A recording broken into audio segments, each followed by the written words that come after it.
அனைவருக்கும் வணக்கம்.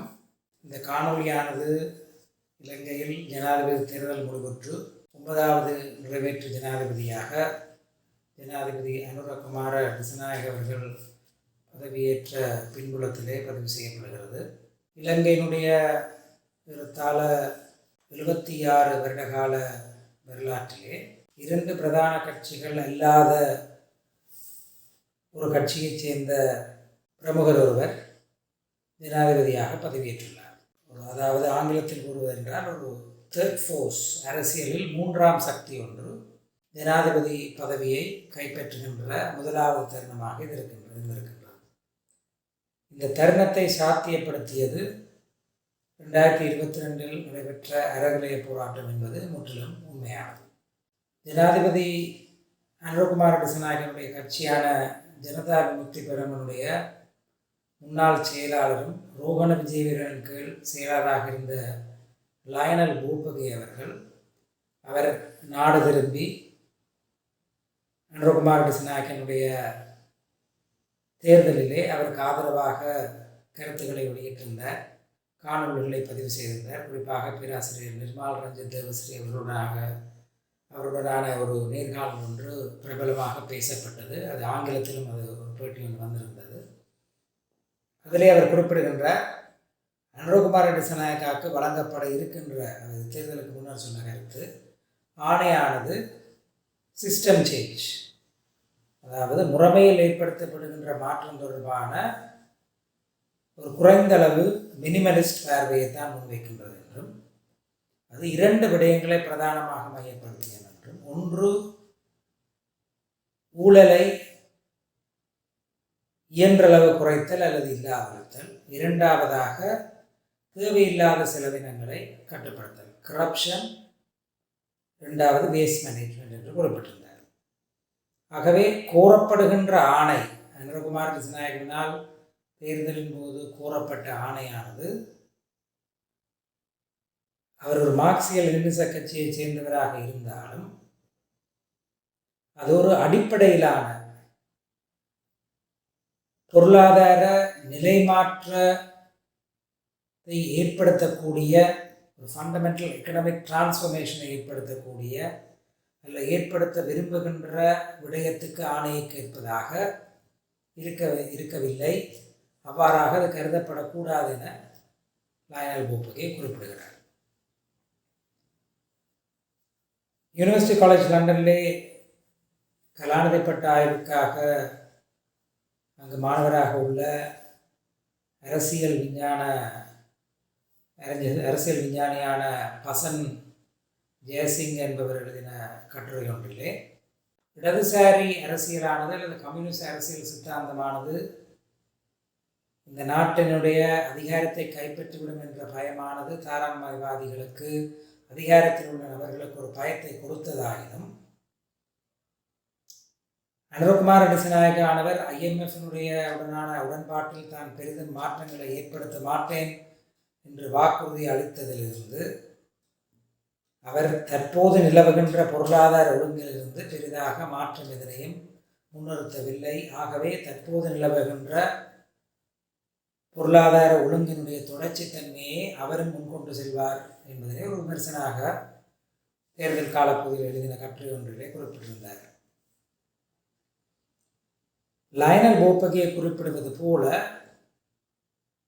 சிங்கள மக்களில் பெரும்பான்மையினர் அனுரகுமார திசாநாயக்க வாக்களித்தமை அறகலையனுடைய தோற்றத்துக்கு காரணமாக இருந்த பொருளாதார நெருக்கடிக்கு காரணமானவர்கள் தண்டிக்கப்பட வேண்டும். அதற்கு காரணமாக இருந்தது ஊழலும் பிழையான கொள்கைகளும். அவற்றை இல்லாதொழிக்க ஒரு புதிய ஒரு தலைவருக்கு நாங்கள் வாய்ப்பளிக்க வேண்டும் என்பதுதான் பிரதான காரணமாக இருந்தது என்பதனை நாங்கள் இலகுவாக வழங்கிக் கொள்ள முடிகிறது. இருந்தாலும் 42% மக்களை அவருக்கு வாக்களித்தார்கள் என்பது குறிப்பாக எண்ணிக்கையில் சிறுபான்மையாக இருக்கக்கூடிய சமூகங்கள், தமிழ், முஸ்லிம், மலைய தமிழ் சமூகங்கள் அனுரகுமார திசாநாயக்க வாக்களிக்கவில்லை என்பது ஒரு பெரிய அலையாக அனுரகுமார திசாநாயக்கு கொடுக்கப்பட்ட ஆணையாக கருதப்பட முடியாது என்பதை குறிப்பிடுகின்றது. ஏன் சிங்கள பகுதிகளில் கூட ஒரு சில மாவட்டங்களை தவிர பெரிய அளவில் மக்கள் ஒரு ஆதரவாக ஆணையாக அனுரகுமார் திசாநாயக்க வழங்கவில்லை என்பதும் கவனிக்கத்தக்கது. இதுக்கு பல்வேறு காரணங்கள் இருக்கலாம். ஜேவிபியினுடைய கடந்த காலம் தொடர்பாக 80களில் அவர்களுடைய செயற்பாடுகள் தொடர்பாக அறிந்த அந்த தலைமுறை ஜேவிபிக்கு வாக்களிப்பு தொடர்பாக கரிசனையோடு இருந்திருக்கலாம். ஜேவிபிக்கு கூடுதலான வாக்களிப்பானது இள வயதினர் மத்தியில் 80களுக்கு பின்னர் பிறந்தவர்கள் மத்தியில் இருந்து கூடுதலாக வந்திருக்கலாம்.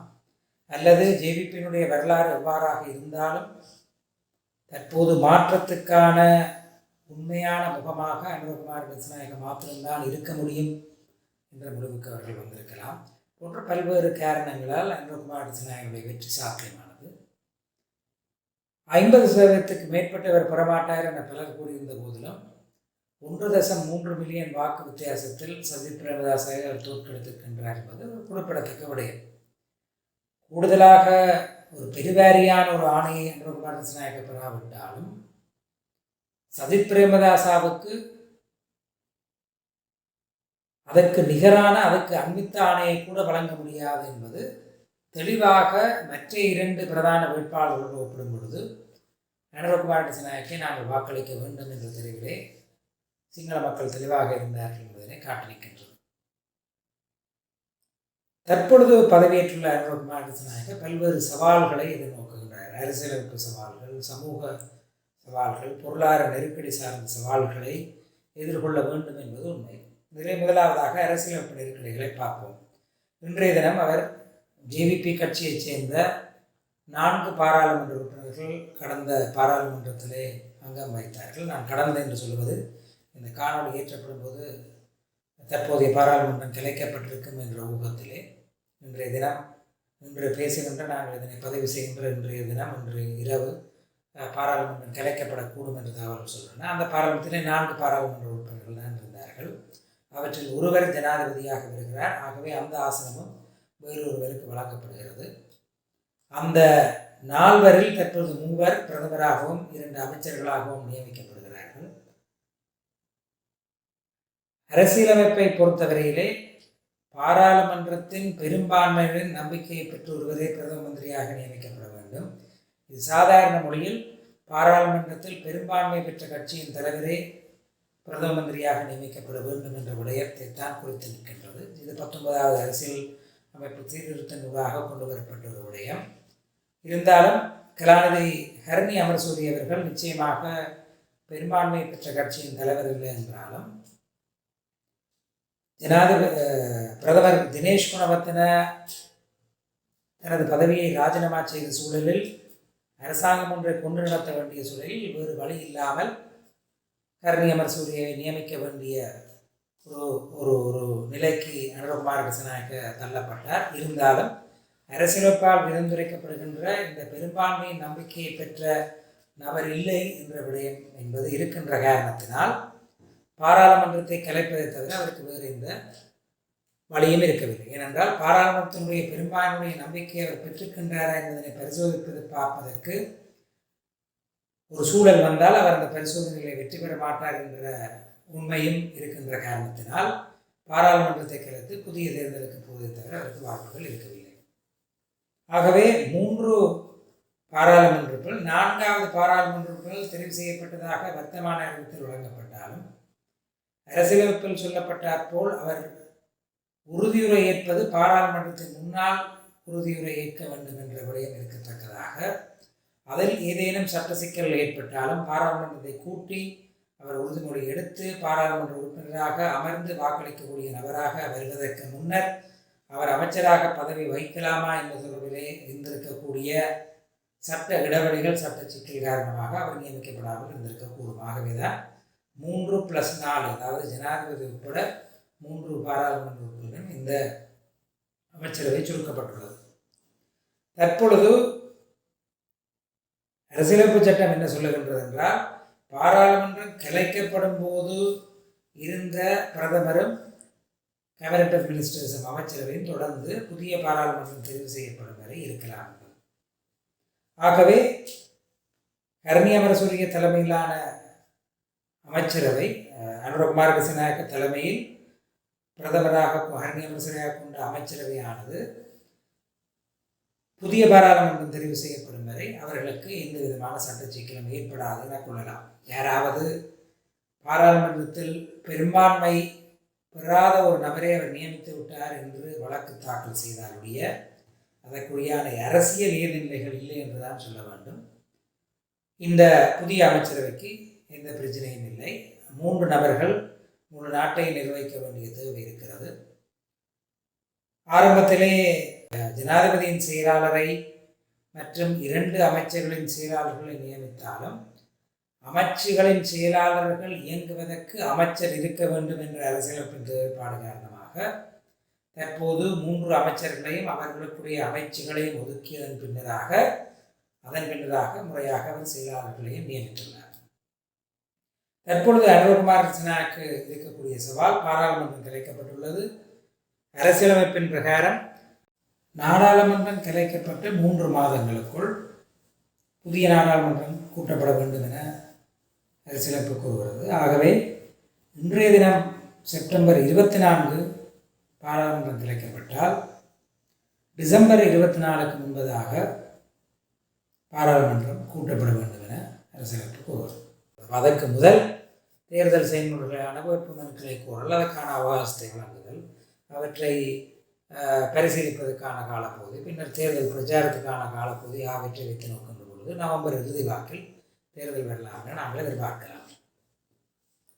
தற்போது 42% வாக்குகளை பெற்ற அனுரகுமார் திசாநாயக்க அதே 42% பெற்றுக்கொள்வாராக இருந்தால் 105 பாராளுமன்ற உறுப்பினர்களை பெற்றுக்கொள்ளலாம். 113 தேவைப்படும் அறுதி பெரும்பான்மை. கேள்வி என்னவென்றால் 4 பாராளுமன்ற உறுப்பினர்களை மாத்திரம்தான் கொண்டிருந்த ஜேவிபி 105 என்ற நிலைமைக்கு 113 என்ற நிலைக்கு வர முடியுமா என்ற ஒரு கேள்வி, நியாயமான கேள்வி இருக்கிறது.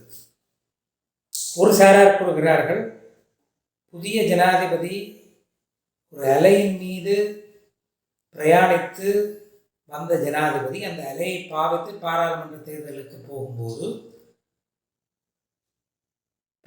ஜனாதிபதி தேர்தலில் அவர் காட்டிய அவருக்கு கிடைத்த அதே ஆதரவு பாராளுமன்ற தேர்தலிலும் ஜேவிபிக்கு கிடைக்கக்கூடும் என்று சொல்பவர்கள் இருக்கிறார்கள். ஏன் அதை விட ஜனாதிபதிக்கு வாய்ப்பளிக்க வேண்டும், அவர் ஒரு அரசாங்கத்தை அமைப்பதற்கு நாங்கள் வாய்ப்பளிக்க வேண்டும் என்ற அடிப்படையிலே கூடுதலாக மக்கள் 42% தாண்டியும் வாக்களிக்கூடியதாக இருக்கும் என்று சொல்வார். இன்னொரு புறம் பாராளுமன்ற தேர்தல் என்பதை ஒரு நபரை தெரிவு செய்வதற்கான தேர்தல் இல்லை, உங்களுடைய மாவட்டத்தில் உங்களுக்கு விருப்பமான தலைவர்களை தெரிவு செய்வதற்கான தேர்தல் என்று பார்க்கின்ற பொழுது லோக்கல் டைனமிக்ஸ், அந்த உள்ளூர் விடயங்கள் அதில் முந்துகின்ற விடயத்திலே அந்த மாவட்டத்துக்குரிய பர்சனாலிட்டிஸ், அங்கே ஆளுமைகளாக இருக்கக்கூடியவர்களும் தாக்கம் செலுத்தக்கூடிய இடத்திலே ஜேவிபியிலே இருந்து தெரிவு செய்யப்பட்ட பாராளுமன்ற உறுப்பினர்கள் என்பவர் கடந்த 20 வருடத்தில் மொத்தம் 10 நபர்கள்தான், 10 அல்லது 15 நபர்கள்தான் இருக்கக்கூடும் என்ற அடிப்படையிலே இவ்வளவு தூரம் பரிச்சயமான நபர்களை அவர்களால் முன்னிறுத்தக்கூடும், அவர்கள் தெரிவு செய்யப்படுவார்கள் என்ற விடயத்தை பார்க்கும் பொழுது ஜேவிபிக்கு பாராளுமன்ற தேர்தலிலே நெருக்கடி ஏற்பட வாய்ப்புண்டு. அதன் அடிப்படையிலே ஜேவிபிக்கு 50 அல்லது 60 உறுப்பினர்கள் தான் கிடைக்கக்கூடும் என்று சொல்கிறார்கள். எனவே ரணில் விக்ரமசிங்க தான் தேர்தல் அரசியலிருந்து ஓய்வு பெறுவதாக அவருடைய பிரதித்தலைவர், யூஎன்பியினுடைய பிரதித்தலைவர் ருவான் விஜயவர்தன அறிவித்துள்ள சூழ்நிலையில், தானே பிரதமர் வேட்பாளர் என்ற சஜித் பிரேமதாச கூறியுள்ள சூழ்நிலையில், சஜித் பிரேமதாசனுடைய எஸ்ஜேபி கட்சிக்கு பெரும்பான்மை கிடைக்குமா என்ற கேள்வி இருக்கின்றது. அல்லது ஒரு பிளவுபட்ட பாராளுமன்றம், இவருக்கும் அறுதி பெரும்பான்மை இல்லாத பாராளுமன்றம் ஒன்று உருவாகின்ற பொழுது ஒரு கூட்டாட்சி அரசாங்கம் ஒன்று தான் ஏற்படுவதற்கான வாய்ப்பு இருக்கின்ற பொழுது அதனை அனுரகுமார திசாநாயக்க எவ்வாறு ஒன்று கொண்டு வருவார் என்ற கேள்வி இருக்கின்றது. இது அவர் முன்னால் இருக்கக்கூடிய பிரதானமான சவால். மூன்றாவது, பொருளாதார நெருக்கடி சார்ந்து ஆரம்பத்திலே அவர்களால் வெளியிடப்பட்ட தேர்தல் விஞ்ஞாபனத்திலே டெட் சஸ்டைனபிலிட்டி அனாலிசிஸை நாங்கள் விவாதிப்போம் என்று அனுரகுமார திசாநாயக்க குறிப்பிட்டிருந்தாலும் பின்னர் நாங்கள் IMF அக்ரிமெண்ட்டை பெரிதளவில் மாற்றாமல் கொண்டு செல்வோம் என்று அவர் குறிப்பிட்டிருந்தார். ஆகவே அனுரகுமார திசாநாயக்கவுக்கு வாக்களித்த அடித்தட்டு மக்கள் கடந்த 2 வருடங்களில் நாடு மீள பொருளாதார நெருக்கடிக்கு வெளியில் வருவது போன்ற ஒரு தோற்றப்பாடு இருந்தாலும் வாழ்க்கை செலவு உயர்வு உட்பட பல்வேறு நெருக்கடிகளுக்கு எதிர்கொள்கின்ற மக்கள் தொடர்ந்து இதே IMF உடன்படிக்கைக்கு உட்பட்டு அனுரகுமார திசாநாயக்க பிரயாணிக்கும் இடத்து அவர் மீது திருப்தியற்று போகக்கூடிய நிலை ஏற்படும். IMF அக்ரிமெண்ட்டை பொறுத்தவரை அவர்கள் 3 விதமான டார்கெட்ஸை முன்வைக்கிறார்கள். அதில் ஒன்று, ஒரு குறிப்பிட்ட அளவு 3% பிரைமரி பட்ஜெட் சர்ப்ளஸ் ஒன்று வர வேண்டும் என்பது. அதாவது கடன் தொடர்பான விடயங்கள் கடன் தொடர்பாக பார்ப்பதற்கு முதலாக வரவு செலவு திட்டத்திலே சர்ப்ளஸ், அதாவது ஒரு மிகை இருக்க வேண்டும். அது 3.2% குறைந்தபட்சம் இருக்க வேண்டும். இரண்டாவது முக்கியமான டார்கெட் 2032 என்று நினைக்கின்றேன். 2032க்குள் இலங்கையினுடைய கடனை தற்போதுள்ள 110 என்ற சதவீதத்திலிருந்து 95% குறைக்க வேண்டும் என்ற ஏற்பாடு. இந்த டார்கெட்ஸை IMF மாற்றுவதற்கு உடன்படுவதற்கான வாய்ப்புகள் குறைவு. அதனால் தான் சஜித் பிரேமதாச என்ற கட்சி IMF அக்ரிமெண்ட்டை நாங்கள் அது தொடர்பாக நாங்கள் பார்ப்போம் என்று சொன்ன SJVயும் பின்னர் இல்லை, அந்த டார்கெட்ஸுக்கு உட்பட்டு நாங்கள் முன்வைக்கக்கூடிய பொருளாதார கொள்கைகள் ரணில் விக்ரமசிங்கனுடைய பொருளாதார கொள்கையோட வித்தியாசமாக இருக்கும் என்று கூறினார்கள். கேள்வி என்னவென்றால், IMF அக்ரிமெண்ட்டுடைய டார்கெட்ஸ் அதுவாக இருக்கும் பட்சத்தில் செலவினங்களை கூட்டுவது என்பது அந்த டார்கெட்ஸ், அந்த குறிப்பாக பிரைமரி பட்ஜெட் சர்ப்ளஸ் என்ற டார்கெட்டை அச்சீவ் பண்ண முடியாத ஏற்படும். ஆகவே பொதுப்பண்டங்களுக்கான செலவினம், அடித்தட்டு மக்களுடைய வறுமையில் அவர்களுடைய வாழ்க்கை செலவு தொடர்பாக பயனளிக்கக்கூடிய திட்டங்களுக்காக அனுரகுமார திசாநாயக்க செலவழிக்கும் போது அரச செலவினம் கூடும். அதற்கு IMF டார்கெட் அதனை அடைவது சாத்தியமாகாவிட்டால் அடுத்த கட்ட IMF கொடுப்பனவுகள் சாத்தியமாகுமா என்ற கேள்வி இருக்கிறது. இந்த இடத்திலே தான் அனுரகுமார திசாநாயக்க ஒரு பெரிய நெருக்கடிக்கு வரப்போகிறார். IMF அக்ரிமெண்ட்டை மீள நெகோஷியேட் பண்ணுவது சாத்தியமற்றதாக இருந்தால், அல்லது அதற்கான வழியை IMF வழங்காவிட்டால், இல்லை அதற்காக பூர்த்தி செய்ய வேண்டிய தேவைப்பாடுகள் பூர்த்தி செய்ய முடியாத தேவைப்பாடுகளாக இருந்தால், எவ்வாறாக தனக்கு நம்பி வாக்களித்த அடித்தட்டு மக்களுடைய உடனடி வாழ்க்கை செலவு பிரச்சனையை அனுரகுமார திசாநாயக்க அதனை சரி செய்ய போகின்றார். அரச செலவினத்தை பெரிதளவில் கூட்டாமல் என்ற ஒரு மிகப்பெரிய கேள்வி இருக்கிறது. இதற்கு அவர்களுடைய பொதுவான பதில், நாங்கள் அரச செலவினத்தை குறைப்போம் என்றவாறாக இருக்கிறது. அரசு வீண் செலவினத்தை குறைப்போம். ஆனால் வீண் விரயம் வீண் செலவினத்தை குறைத்தாலும் வாழ்க்கை செலவை சமாளிக்கக்கூடிய வகையிலான சமூக நல திட்டங்களை செய்வதற்கு தேவையான பணத்தை பெற்றுக்கொள்ள முடியுமா என்ற ஒரு கேள்வி இருக்கிறது. ஆகவே குறுகிய காலத்திலும் மத்திய காலத்திலும் ஷார்ட் மிட்டர்மில் அடித்தட்டு மக்களுடைய வாழ்க்கை செலவு பிரச்சனையை தீர்க்கக்கூடிய மாதிரியான அரசு திட்டங்களை கொண்டு வருவதற்கு நிச்சயமாக அனுரகுமார திசாநாயக்க மிகவும் கடுமையாக போராட வேண்டியிருக்கு. இறுதியாக அனுரகுமார திசாநாயக்க ஊழல் ஒழிப்பு என்ற விடயத்தை செய்திருக்கிறார். தற்போது அவர் செய்திருக்கிற சில நியமனங்கள் அதனை அவர் பிரதானப்படுத்துவார் என்ற நம்பிக்கையை தருகின்றன. அது நிச்சயமாக வரவேற்கப்பட வேண்டிய ஒரு விடயம். அது நிச்சயமாக மக்கள் மத்தியிலே அவர் மீதான அபிப்பிராயத்தை இன்னும் வலுவுடையதாக்கும். ஆகவே அனுரகுமார திசாநாயக்க வாழ்க்கை செலவு தொடர்பாக பெரிய அளவில் வித்தியாசத்தை ஏற்படுத்தாவிட்டாலும் இந்த ஊழல் ஒழிப்பு என்ற சிஸ்டம் சேஞ்ச் நோக்கி அவருடைய பிரயாணம் சில விடயங்களை, சில திருப்திகளை மக்கள் மீது ஏற்படுத்துமா என்றால் அவரால் தனது ஆரம்பகால நாட்களை, ஜனாதிபதியாக ஆரம்பகால நாட்களை சமாளிக்க முடியாத இருக்கு. நிறைவேற்று அதிகார ஜனாதிபதியாக அனுரகுமார் திசாநாயக்கவே இறுதி ஜனாதிபதியாக இருப்பார் என்ற சுனில்காந்தனத்தினுடைய கூற்றும் மிகவும் வரவேற்கப்பட வேண்டியது. ஏனென்றால் அதனுடைய ஜனாதிபதியாக வந்து ஆரம்ப கால பகுதியில் ஒருவரும் கேட்காமல் தானாகவே முன்வந்து அதனை சொல்லுகின்றவை மிக மிக முக்கியமானது. ஆனால் அதனை செய்வதற்கும் கடந்த காலத்திலே உயர் நீதிமன்றத்தால் சொல்லப்பட்ட விடயம் நிறைவேற்று அதிகார ஜனாதிபதி முறையில் பெரிய அளவில் அதிகாரங்களை குறைப்பதோ அல்லது இல்லாமல் செய்வதோ ஆயின் அதனை பொதுமக்களுடைய வாக்கெடுப்புக்கு ஒரு ஒப்பங்குடலுக்கு விட வேண்டும் என்று சொல்லியிருப்பதனால் அதனை தனது ஆட்சி கால பகுதியின் முதல் 2 வருடங்களில் அனுரகுமார் திசாநாயக்க செய்வாரா என்ற கேள்வி இருக்கிறது. அடுத்தடுத்த தேர்தல், தற்பொழுது ஜனாதிபதி தேர்தல் முடிவிட்டது, பாராளுமன்ற தேர்தல் வருகிறது, பின்னர் உள்ளூராட்சி சபை தேர்தலை நடத்த வேண்டும் என்று உயர்நீதிமன்றம் கட்டளையிட்டிருக்கின்றது. மாகாண சபை தேர்தலை தான் ஆட்சிக்கு வந்தால் குறிப்பிட்ட காலத்தில் நடத்துவேன் என்று அனுரகுமார் திசாநாயக்க சொல்லியிருக்கிறார். ஆகவே இந்த செலவினங்கள் கூடிக்கொண்டு போக அதற்கிடையில் பொது வாக்கெடுப்பு ஒன்றுக்கு அவர் போவாரா என்ற கேள்வியும் இருக்கின்றது.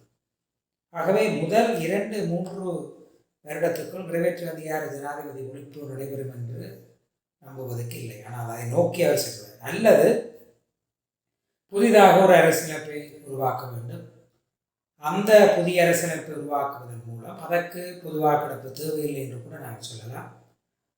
அதன் மூலமாக நிறைவேற்று அதிகார ஜனாதிபதி இல்லாமப்படலாம். ஆனால் புதிய அரசியலமைப்பை கொண்டு வருகின்ற பொழுது அதில் தமிழர்களுடைய அரசியல் தீர்வு தொடர்பான எதிர்பார்ப்புகளும் உள்ளடக்கப்படாவிட்டால் அவர் பெரிய அளவிலான விமர்சனங்களுக்கு உட்பட வேண்டும் என்பதனால் அதற்கும் காலம் எடுக்கும் என்று நாங்கள் கருதலாம். எனவே இது ஒரு நெருக்கடியான காலப்பகுதியில் ஒரு முன்னர் ஆட்சி பீடத்தில் அமராத ஒரு கட்சியைச் சேர்ந்த, ஆனால் கட்சி ஒழுங்கமைப்பு ரீதியாக வினைத்திறனாக செயல்படக்கூடிய ஒருவர் தெரிவு செய்யப்பட்டுள்ளார். எனவே இந்த நெருக்கடிகளுக்கு எவ்வாறு அனுரகுமார் திசாநாயக்க முகம் கொடுப்பார், அவற்றில் வெற்றி பெறுவாரா என்பதனை நாங்கள் பொறுத்திருந்துதான் பார்க்க வேண்டும். ஆனால் தமிழர்களுடைய பிரச்சனை சம்பந்தமான விடயங்கள் அல்லாத விடயங்களில் அவர் பல முற்போக்கு நிலைப்பாடுகளை எடுத்துள்ளார் என்பது உண்மை. அதில் கூட பயங்கரவாத தடை சட்டத்தை ஒழிப்பேன், அரசியல் கைதிகளை விடுதலை செய்வேன் போன்ற விடயங்களையும் அவர் தனது தேர்தல் ஞாபகத்தில் சொல்லியுள்ளார். ஆகவே அவருக்கு ஒரு வாய்ப்பை வழங்குவது, தனது தேர்தல் விஞ்ஞாபன வாக்குறுதிகளை நிறைவேற்றுவதற்கு, மக்களுக்கு வழங்கிய வாக்குறுதிகளை நிறைவேற்றுவதற்கு நிச்சயமாக மக்கள் எதிர்வரும் தேர்தலிலே சந்தர்ப்பம் அளிப்பார்கள் என நம்பலாம். அந்த நம்பிக்கையை காப்பாற்றுவாரா அனுரகுமார் திசாநாயக்க, அல்லது கடந்த 70 வருட கால அரசியலினுடைய ஏமாற்றமே மிஞ்சுமா என்பதனை நாங்கள் பொறுத்திருந்துதான் பார்க்க வேண்டும். தொடர்ந்து இணைந்திருங்கள். இந்த விடயம் தொடர்பாக நாங்கள் ஆழமாக பேசுவோம்.